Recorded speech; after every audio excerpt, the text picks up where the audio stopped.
The terminal was a cavernous space of echoing announcements and hurried footsteps, a transient world where lives intersected briefly before scattering to the winds. I stood firmly within the stream of passengers, my sleek black carry-on suitcase a stark, professional contrast to the colorful chaos of family travel surrounding me. This trip was the pinnacle of a year's relentless effort, the keynote presentation at our annual International Sales Conference. Success meant not just recognition, it meant a cornerstone position on the new leadership team, a significant salary bump, and the kind of job security that would finally allow us to breathe easier. It was for my family. Everything was for my family. My husband, Ben, held my laptop bag, his dependable presence a calming anchor in the airport's chaos. His expression, as always, was a perfect blend of immense pride and slight melancholy. "You've got this, Julia," he said, his voice a steady rumble. "They're not going to know what hit them." He offered an encouraging smile, but I could see the faint trace of weariness around his eyes, the subtle acknowledgement of the solo parenting shift that awaited him. It was the small hand clenched tightly in his that truly held my gaze. My daughter, Lily, age 6, was a portrait of silent devastation in her favorite unicorn t-shirt. Her small frame seemed to radiate a profound sorrow that cut deeper than any tantrum. Her beloved stuffed rabbit, Mr. Hoppington, was dangling from her other hand, forgotten. "2 nights, sweet pea," I murmured, kneeling before her. The cold floor seeped through my trousers. "You'll help Daddy with the pancakes and we'll video call every single day. It will be over before you know it." The promises felt flimsy, inadequate shields against the raw hurt in her big, brown eyes. She didn't respond. She simply pressed her face into Ben's leg, a small sob escaping her. The sound was a physical blow. This was the part of my ambition that consistently tore me in two. I was building a future for her, a life of opportunity and comfort. But in her world, the only thing that mattered was my presence, and I was voluntarily leaving it. My professional justification felt like a hollow abstraction in the face of her very real, very present pain. I checked my phone. Boarding was imminent. The gate agent stood poised behind the podium, a harbinger of my departure. A nervous energy, composed equally of career ambition and maternal guilt, thrummed through me. I was steps away from a professional dream, but to reach it, I had to first turn my back on my heart. The sterile, efficient atmosphere of the gate area began to shift as boarding commenced. A queue formed, a slow-moving serpent of travelers clutching passports and boarding passes, their focus already shifting to overhead bins and in-flight entertainment. This tangible step toward departure seemed to crack the fragile dam holding back my daughter's emotions. What had been a quiet, stoic sadness began to simmer into something more palpable. I hugged Ben first, a tight, quick squeeze that conveyed a universe of unspoken words. "Thank you. I'm sorry. I love you. Call me when you land," he whispered, his voice thick with an emotion he tried to mask with a smile. Then I turned to Lily. I knelt down again, my knees protesting against the hard floor, wanting my face to be level with hers. "Okay, my love. It's time for the biggest, best hug. Make it last for 2 whole days. Okay?" I tried to keep my voice light, cheerful, a desperate attempt to normalize this moment of severance.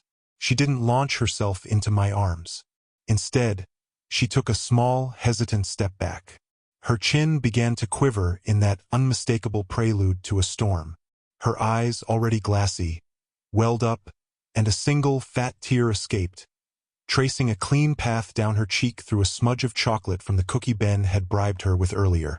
"No," she whispered, the word a tiny, broken thing. The line in front of the gate agent was shrinking. The final boarding call for passengers in groups 1 through 3 echoed through the concourse, a metallic and impersonal decree. A wave of low-grade panic started to rise in my chest.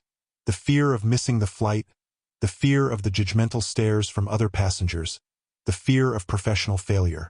"Lily, baby, I have to go," I said, my own voice taking on a strained urgency I immediately regretted. I reached for her, but she flinched away, pressing herself against Ben's leg as if trying to disappear into the fabric of his jeans. Her quiet no escalated into a low whimper, a sound of pure, undiluted despair. The people still seated around us began to glance over, their expressions a mix of sympathy and mild annoyance. My face flushed with a heat that was part embarrassment and part profound maternal distress. This was worse than usual. This wasn't just a child being fussy. This was a deep, fundamental upset that seemed to radiate from her very core. Her small body trembled, and the tears were falling freely now, dripping onto the unicorn on her shirt. She was unraveling right there at Gate B7, and with every second, the plane, my career, and the life I thought I was building felt more and more like a betrayal. The cheerful, bustling airport terminal suddenly felt like a cold, unforgiving stage where I was being forced to choose my part, and I was failing the most important audience member of all. The gate agent's voice, amplified and devoid of all emotion, cut through the murmuring crowd like a knife. Final boarding call for Flight 217 with service to Chicago. All passengers, please proceed to Gate B7 immediately. The words were a death knell for my composure. This was it, the point of no return. The sound seemed to jolt Lily into a final, desperate state of clarity. As I stood up, my hand trembling as I fumbled for my boarding pass, she broke away from Ben's leg. She didn't just step forward. She lunged for me, her small arms wrapping around my waist with a strength I didn't know she possessed, anchoring me to the spot. I looked down into her face, and what I saw there stole the breath from my lungs. This was not the face of a child throwing a tantrum because she couldn't have a toy. This was raw, primal terror. Her eyes were wide, pools of sheer panic, her cheeks flushed and slick with tears. Her whole body was shaking. "Mommy, no. Please!"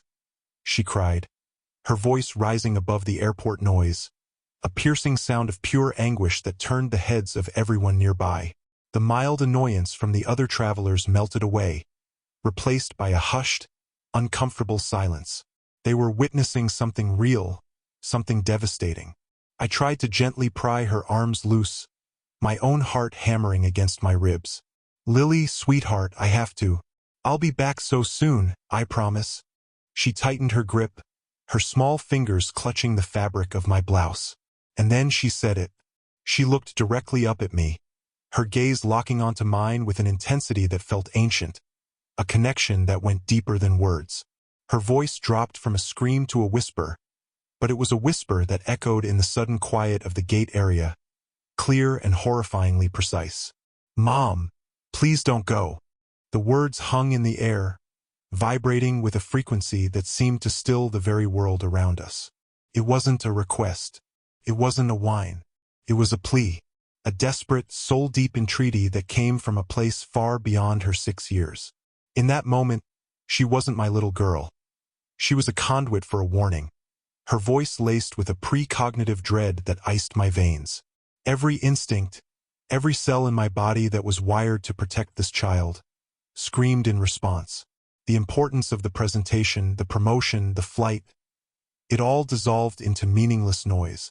The only thing that was real, the only thing that mattered, was the absolute, terrifying certainty in my daughter's eyes and the chilling, simple power of her words. "Please don't go." It was no longer a choice about a career.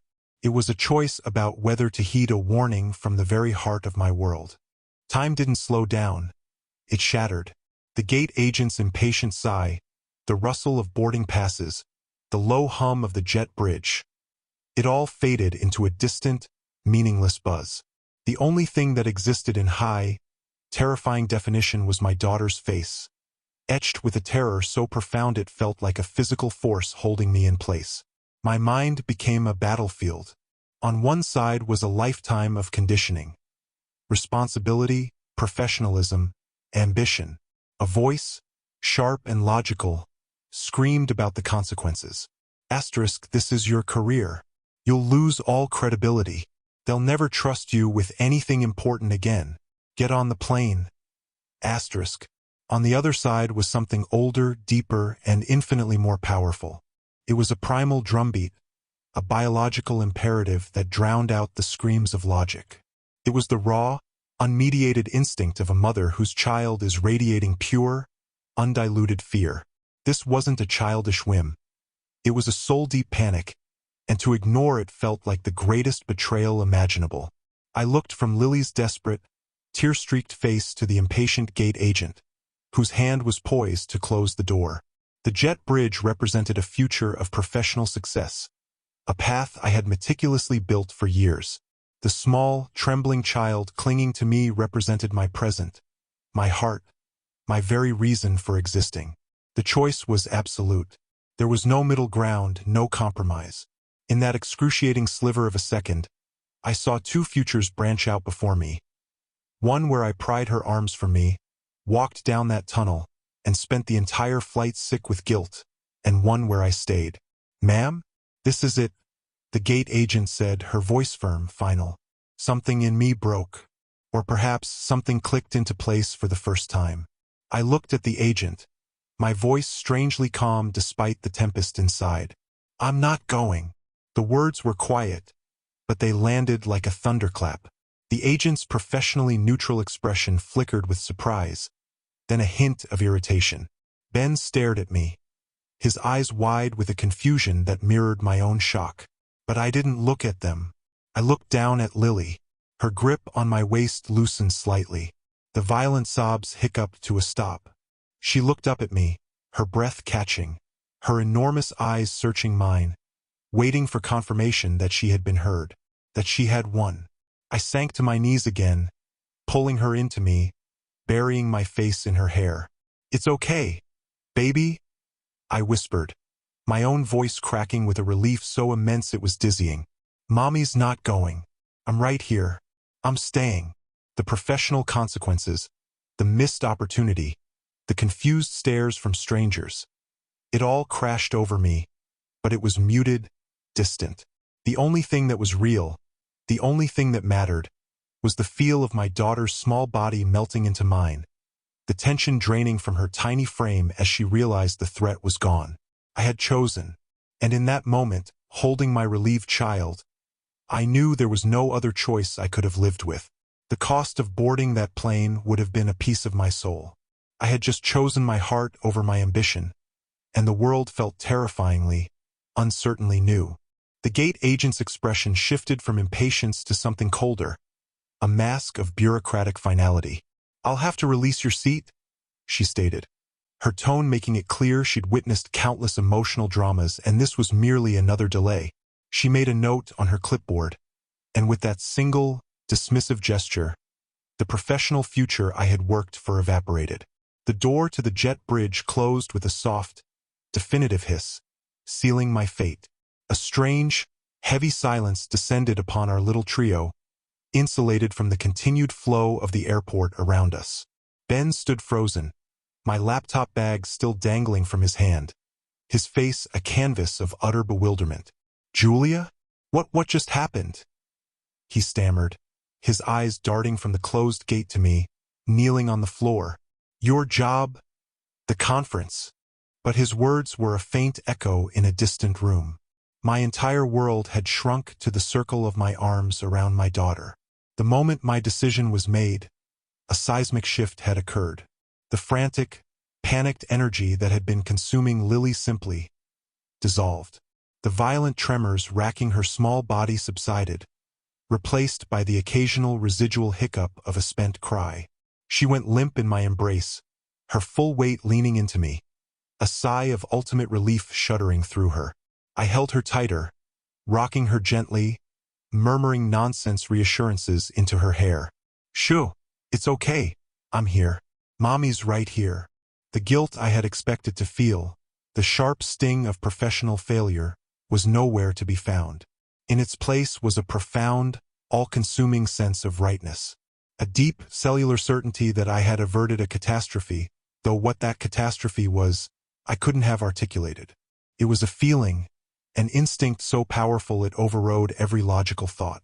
I finally looked up at Ben, my own eyes welling with tears now, but not of sadness. They were tears of catharsis, of release. I whispered, my voice hoarse. "Ben, I just couldn't. Did you see her? It wasn't right." He stared at me for a long moment, his initial confusion softening into dazed acceptance. He slowly knelt beside us, enveloping both of us in his strong arms. We were a huddle on the cold airport floor, an island of stunned stillness in the river of departing travelers.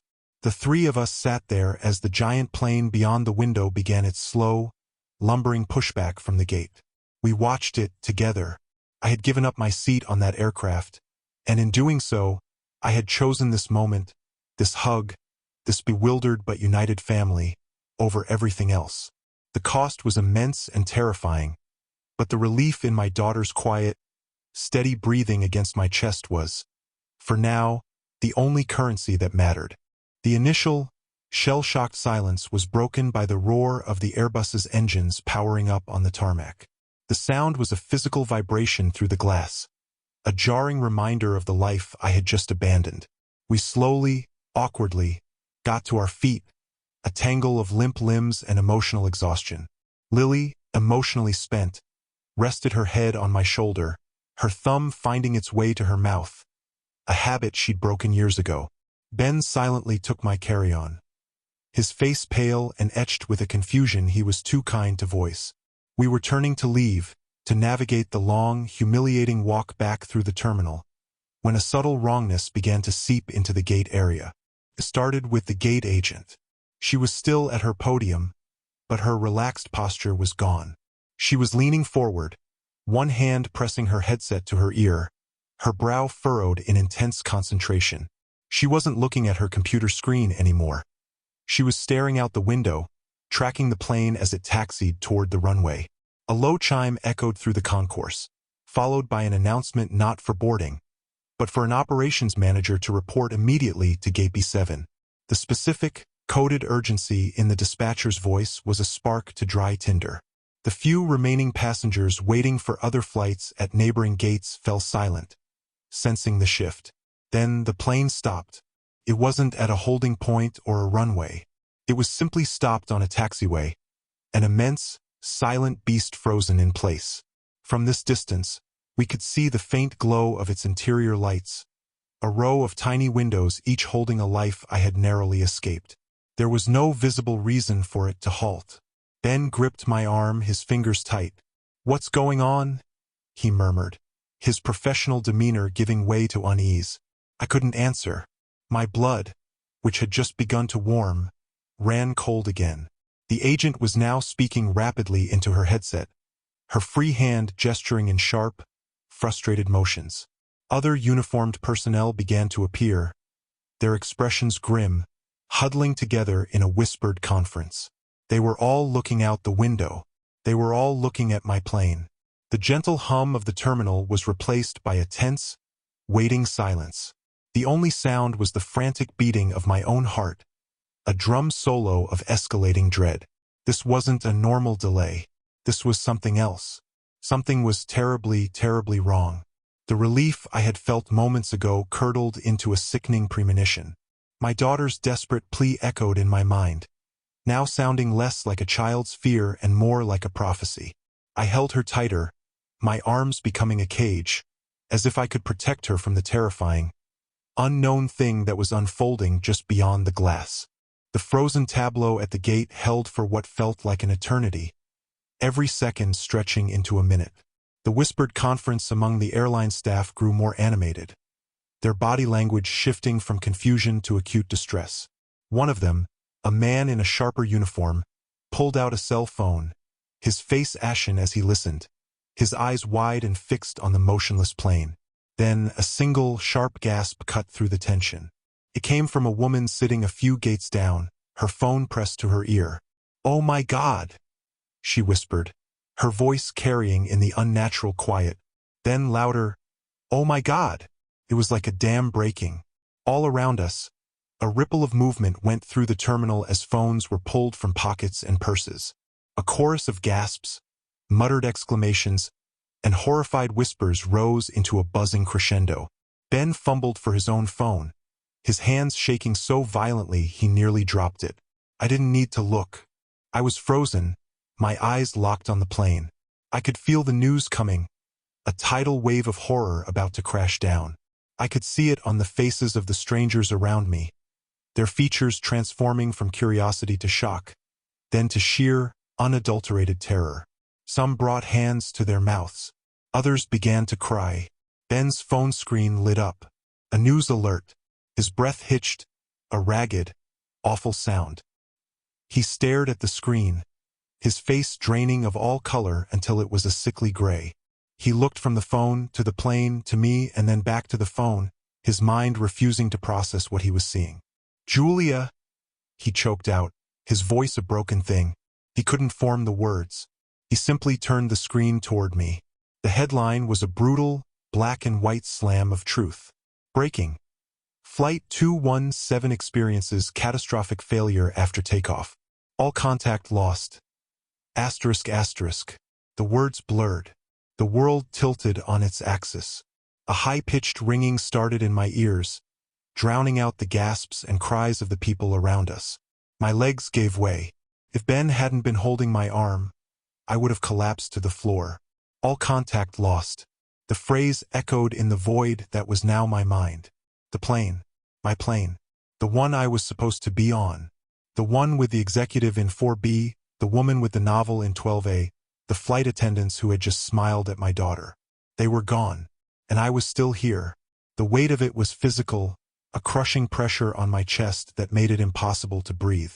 This wasn't a delay. This wasn't a mechanical issue. This was an ending. A silent, sudden apocalypse that had happened in the sky while we stood safely on the ground. I had made a choice based on a child's tears, and that choice had been the difference between life and death. The reality was so monstrous, so vast, that my mind simply short-circuited, leaving me standing there, hollowed out and shaking, holding the daughter whose love had just saved my life. The world did not simply tilt on its axis. It shattered into a million glittering, incomprehensible pieces. The cacophony of the terminal, the weeping, the frantic phone calls, the shocked announcements over the PA system. All of it faded into a distant, muffled roar, as if I had been plunged deep underwater. The only sound that existed was the frantic, wild hammering of my own heart against my ribs, a desperate drumbeat screaming alive, alive, alive. My vision tunneled, narrowing until all I could see was the cold, polished floor beneath my feet. Ben's grip on my arm was the only thing tethering me to the earth, a point of contact in a reality that had suddenly become fluid and nightmarish. I could feel the solid, warm weight of Lily in my arms, her head heavy on my shoulder, her breathing now slow and even in the deep, untroubled sleep of a child whose crisis has passed. The contrast was so grotesque it was almost laughable. Her world was once again safe and whole, blissfully unaware that the world for hundreds of others had just ended, and that mine had been obliterated in a different way. A violent, uncontrollable tremors began in my hands, a physiological reaction to a horror my mind could not yet fully process. It was a seismic shock, working its way up my arms and through my core. I was cold, so cold, despite the stifling airport air. I was a ghost standing amidst the living, a specter at the feast of my own survival. Thoughts did not come. They were shards of glass, slicing through my consciousness. Asterisk, that was my seat. 14F. The window seat. I would have been looking out at the clouds. Asterisk. Asterisk, the woman who took it. Did she have a family? Was she relieved to get a last-minute seat? Asterisk. The flight attendant who scanned my boarding pass. She's gone. The guilt was immediate and annihilating. It wasn't rational, but it was absolute. Why was I here? Why did I get to feel my daughter's breath on my neck? Why did I get to feel my husband's hand on my arm? The sheer, random, brutal chance of it was a weight so immense I felt my knees buckle again. I had been saved by a miracle, and the cost of that miracle was a burden of grief and survivor's guilt I knew I would carry for the rest of my life. I was paralyzed, caught between the profound, soul-crushing sorrow for the lives lost and the devastating, life-affirming knowledge that my child's love had literally pulled me from the jaws of death. I was a living monument to a tragedy, standing frozen in an airport terminal that had just become a tombstone for a plane that would never land. The sterile, airless room they ushered us into became a crucible. The door clicked shut, muting the chaos of the terminal and locking us inside a bubble of horrific truth. A crisis counselor spoke in a low, measured monotone. Her words, grief, support, resources, bouncing off the frozen shell of my understanding. Ben sat beside me, his body rigid with a shock so profound it was a physical presence. He held my hand, but his grip was limp, his skin as cold as my own. But it was the weight of my daughter, still asleep in my arms, that anchored me to the unbearable present. Each soft, trusting breath she took was a counterpoint to the devastating news. I had chosen this warmth, this life, this weight. The cost of that choice was a burden of survival so immense it felt like a physical force crushing my chest. My mind, scrambling for purchase, began a brutal inventory of my life. I saw the late nights at the office, the missed family dinners, the weekends spent preparing for this very trip. I had justified every absence with the promise of a brighter future, a more secure tomorrow. Now, that tomorrow had arrived for hundreds of people, and it was a fireball in the sky. The presentation I had agonized over, the strategic points I was going to make. It was all meaningless. Pathetic, foolish game. The ambition that had been my driving force for a decade evaporated, leaving behind a hollow, ashen taste. I saw it for what it was. A desperate chase for validation that had blinded me to the treasure I already possessed. I had been so busy building a future that I was robbing us of the present. The promotion, the title, the corner office, they were ghosts. Pale, insignificant shadows compared to the living, breathing child in my arms. A violent, silent sob racked my body. It wasn't just grief for the lives lost, though that was a vast, dark ocean threatening to drown me. It was a searing, shame-filled grief for the person I had been, for the time I would never get back. The universe had given me the most brutal, most graphic perspective imaginable, and the view from the precipice was devastating. My old life was gone, incinerated along with Flight 217. I was left standing in the ashes, holding the only things that truly mattered, haunted by the ghost of the woman who had almost thrown them away for a seat on a doomed plane. The reckoning was absolute, and it was only beginning. The silence in the sterile room was a living thing, thick and heavy with the ghosts of what might have been. The crisis counselor's voice was a distant hum, her well-rehearsed phrases of solace failing to penetrate the fortress of our shock. Ben's hand in mine was cold, his grip loose, as if all the strength had been siphoned out of him. We were two statues, frozen in the aftermath of an explosion that only we had survived. But my arms were not empty. The solid, warm weight of Lily, still deep in the trusting sleep of childhood, was the anchor that kept me from spiraling into the abyss. Every rise and fall of her chest against mine was a miracle, a verdict, a second chance written in the language of a child's love. My mind, reeling from the impact, began to perform a brutal, involuntary audit of my life. It projected a flickering newsreel of my sins against our time together. The late nights at the office, the distracted nods during bedtime stories, the vacation days cut short for just one more meeting. I had bartered these precious moments for a future promise, a gleaming corporate trophy that now lay shattered and blackened in a field somewhere. The ambition that had once felt like an engine now felt like a cancer. It had blinded me. The presentation I had deemed so crucial was nonsense. The executives I was meant to impress were strangers whose names I could barely recall. The corner office I coveted was a gilded cage I had been desperate to lock myself inside. All of it was ash. A tremor, deep and visceral, started in my core. It was the beginning of a seismic shift within me. The woman who had meticulously planned that career path, who had packed that carry-on with such purpose, was gone. She had been erased the moment my daughter's plea tore through my ambition. In her place was this raw, shattered creature, holding onto life itself. This was no longer about survival. It was about reckoning. The universe had not just spared me. It had handed me a bill for all the time I had already wasted, paid for in the currency of other lives. The grief was a suffocating blanket, but beneath it, a terrible, clarifying fire was lit. I would never get those lost moments back. But every single second that stretched out ahead of me, every breath, every heartbeat, every tiny hand in mine would be different. The life I had known was over. A new one, born from unimaginable loss and a miraculous gift, had begun in this silent, terrible room.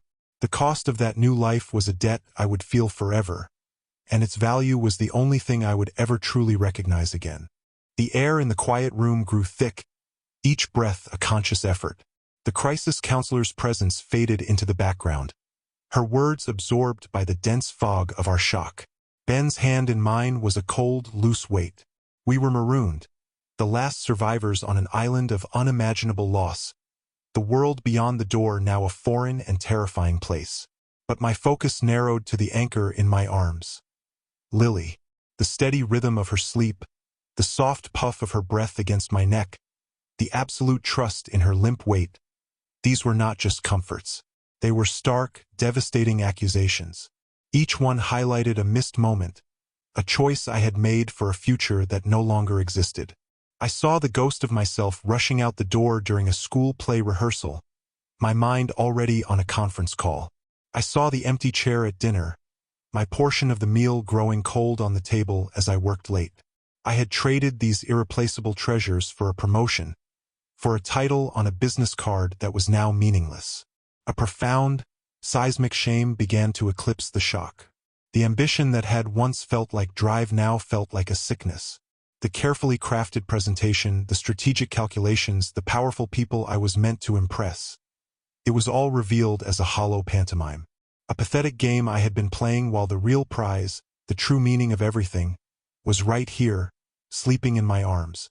I had been given a second chance not at my old life, but at life itself. The cost of this chance was a debt I could never repay, written in the blood of others. The weight of that knowledge was a physical pressure, a gravity so intense I felt I might be crushed into the earth. The woman who had been so eager to board that plane was gone, incinerated in the fireball of that tragedy. In her place was this raw, trembling vessel of grief and grace. This was no longer about surviving a disaster. It was about honoring it. The universe had not just spared me. It had handed me a bill for all my misplaced priorities, an invoice paid for by hundreds of souls. The life I had known was over. Every second that stretched ahead was a sacred, borrowed gift. A new existence was being forged in the terrible, silent furnace of that room. Its foundation built on a loss so profound it would forever define the value of every single breath, every heartbeat, every tiny hand in mine. The reckoning was absolute, and it was only the beginning. The silence in the sterile room was finally broken by a soft knock. An airline official, his face a mask of somber professionalism, entered with a tablet. He needed to confirm my identity, to formally process the fact that I had not boarded. As he swiped through screens, my eyes fell on the manifest. There, next to my name, was the word that would forever be seared into my soul. Offloaded. It was a clinical, bureaucratic term for a miracle. It was the digital proof that I was supposed to be a name on a list of the dead. But instead, I was a statistic of survival. The official's words were a low drone, explaining bereavement counseling, trauma support, the return of my checked luggage. Each phrase was a brick in the wall separating my old life from this new, terrifying reality. Ben finally stirred, his voice a raw scrape. Her luggage. It was on that plane. The statement was absurd in its mundane horror. The suitcase I had so carefully packed, the presentation notes, the power suits, the heels, was now part of a debris field. The artifacts of my ambition were scattered and burned, a physical metaphor that was almost too cruel to bear. I looked down at Lily, still asleep. Her eyelashes were dark against her cheeks, her face the very picture of peace. In her innocent slumber, she had no idea that her love had authored a miracle. She had no idea that the world was now mourning, that news channels were flashing the flight number that was to have been ours. She had simply known, with a child's unshakable intuition, that she needed her mother. And that had been enough. The guilt was a shroud, heavy and suffocating. Why me? Why was I granted this impossible reprieve when so many others were gone? The question had no answer. It was a black hole that threatened to consume what was left of me.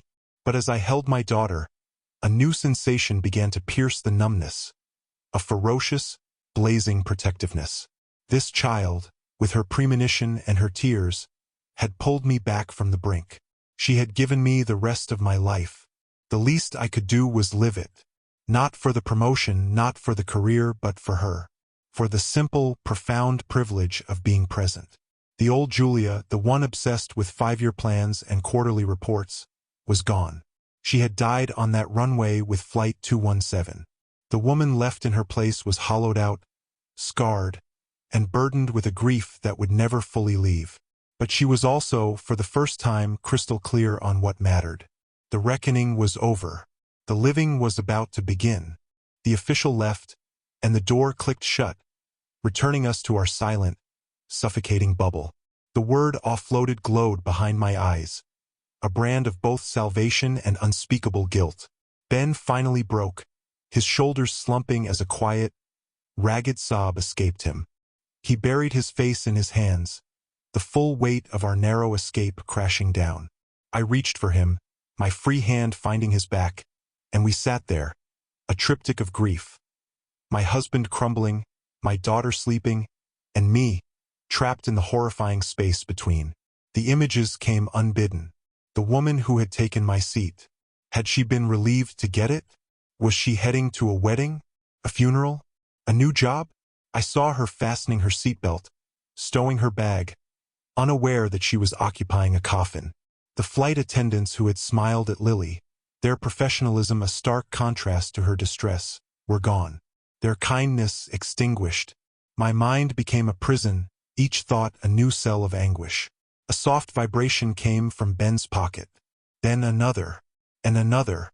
His phone, silenced but not off, was lighting up with a relentless stream of notifications. News alerts, texts, missed calls. The outside world was exploding with the story, and we were at the silent, terrible epicenter. He pulled it out, his hand shaking so violently he could barely look. The screen was a cascade of horror. Mass casualty event confirmed. No survivors expected in Flight 217 tragedy. Families being notified. And then, a text from my boss. Asterisk Julia. The news is saying it's your flight. Please tell me you weren't on that plane. Asterisk. The mundane horror of that message, the concern undercut by the looming shadow of corporate liability, was the final, surreal twist of the knife. How did I answer? I was supposed to be, but my daughter cried, so I didn't go. It sounded insane. It was insane.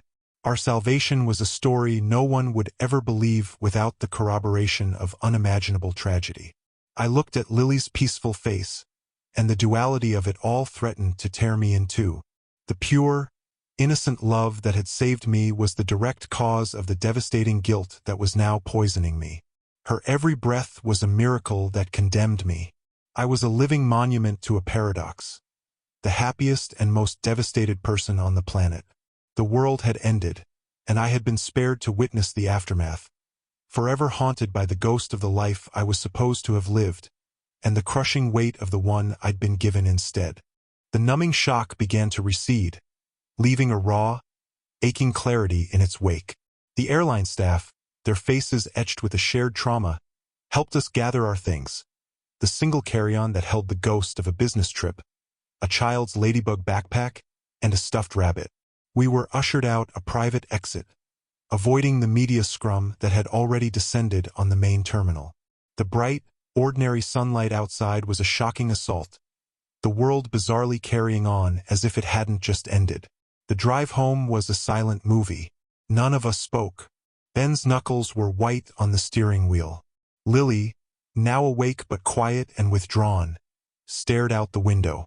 I held her hand, my thumb absently stroking her small fingers, each point of contact a silent prayer of gratitude and a wound of guilt. Our house, when we arrived, felt like a museum of a life that no longer existed. The mail on the table, the light on the answering machine blinking. It was all a relic from a past era, from before. I walked through the rooms, seeing everything with new, unforgiving eyes. The framed degrees, the professional awards, they were meaningless artifacts.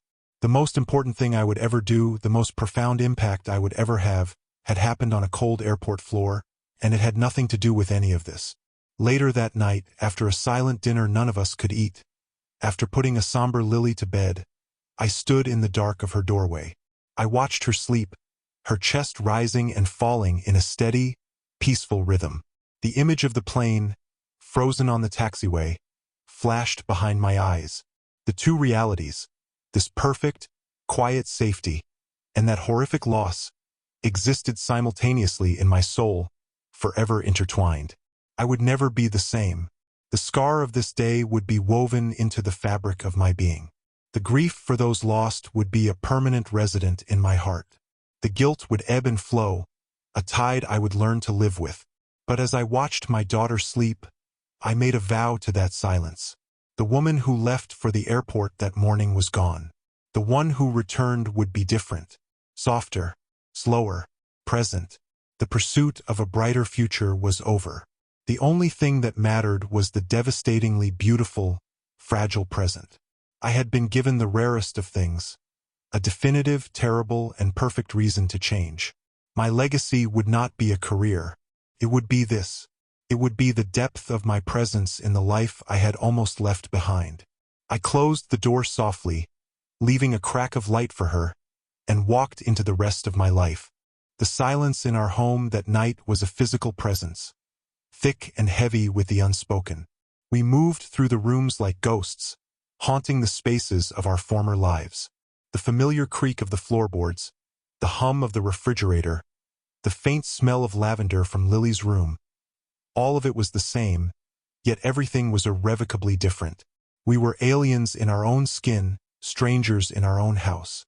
I found myself standing in the doorway of Lily's room again, long after she'd finally fallen into a fitful sleep. The events of the day played on a relentless loop in my mind. The frantic race to the airport, the crushing guilt of leaving, the piercing sound of her plea, the cold finality of the gate agent's words, the horrific news that followed. Each moment was a shard of glass, cutting deeper than the last. But as I watched her sleep, her small chest rising and falling with each breath, a strange calm began to settle over the chaos in my soul. The guilt was still there, a leaden weight in my stomach, and the grief for those lost was a vast, dark ocean I knew I would never fully cross. Yet, in that quiet darkness, a new resolve began to take root. I had been given a second chance, not just at life but at living. The universe, in its cruel and mysterious way, had handed me a devastatingly clear lens through which to see the world. The meetings, the deadlines, the relentless pursuit of more. It was all noise. The only thing that mattered was this quiet breath, this beating heart, this profound, fragile connection. The woman who had walked out that morning, briefcase in hand, mind already on her presentation, was gone. She had been wiped away, replaced by someone who understood the terrifying, beautiful fragility of it all. I would carry the weight of what happened forever. It would shape me, define me, but I would not let it break me. I would let it teach me. I made a vow to the darkness, to the lost, to my sleeping daughter. I would be present. I would be grateful for the mundane, the ordinary, the everyday miracles I had once been too busy to notice. I would never again sacrifice a moment of my real life for the ghost of a better one. I closed her door softly and walked away, not from the past, but into a future I would no longer take for granted. The road ahead would be painful, marked by grief and memory, but it was a road I was meant to walk. I had been saved for a reason. I would not waste it,